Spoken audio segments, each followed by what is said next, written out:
Salut à tous. Pour vous présenter notre projet Ludi et Ludo Sabbat, nous voulons vous raconter une petite histoire vraie. Un jour, un pasteur adventiste et un rabbin se rencontrent.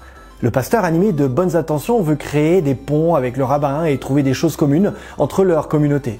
Le pasteur lui dit alors: « Vous voyez, en tant qu'adventiste, nous respectons le sabbat. » Le rabbin le félicite et se réjouit de pouvoir partager avec une personne qui veut rester fidèle à la Bible.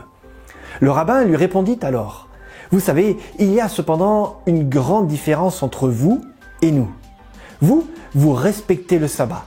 Nous, nous le célébrons. » Le pasteur fut troublé par cette réponse et s'interrogea sur la manière dont les membres de l'Église adventiste vivaient le sabbat. En tant que responsable des ministères auprès des jeunes et de la famille, je suis souvent interpellé par la manière dont est présenté le sabbat aux plus jeunes. Le sabbat est un jour particulier de rencontre de Dieu. Le sabbat est un jour spécial pour vivre des moments en famille et avec les autres membres de l'Église. Dans les foyers, nous constatons que le sabbat est rarement synonyme de joie, de paix, de fête et d'apprentissage ou de convivialité. Les tablettes ou les smartphones prennent souvent la place de la Bible et de sa lecture.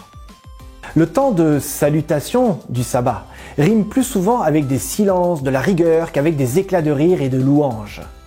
Afin d'aider chaque famille ou les jeunes d'église à vivre le sabbat différemment, nous avons développé et recensé des jeux de société qui peuvent devenir de vrais outils relationnels pour célébrer le sabbat ensemble, tel qu'évoqué dans le texte d'Ésaïe 58, versets 13 et 14.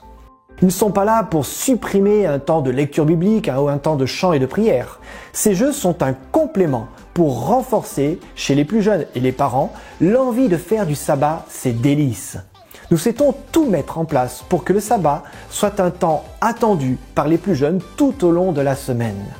Ainsi, chaque jeune pourra expérimenter la joie de vivre le sabbat de manière enthousiaste. Ce projet et les jeux que nous allons découvrir ont plusieurs objectifs. Le premier, permettre tout d'abord l'apprentissage de personnages et d'histoires de la Bible grâce à des jeux ludiques et instructifs.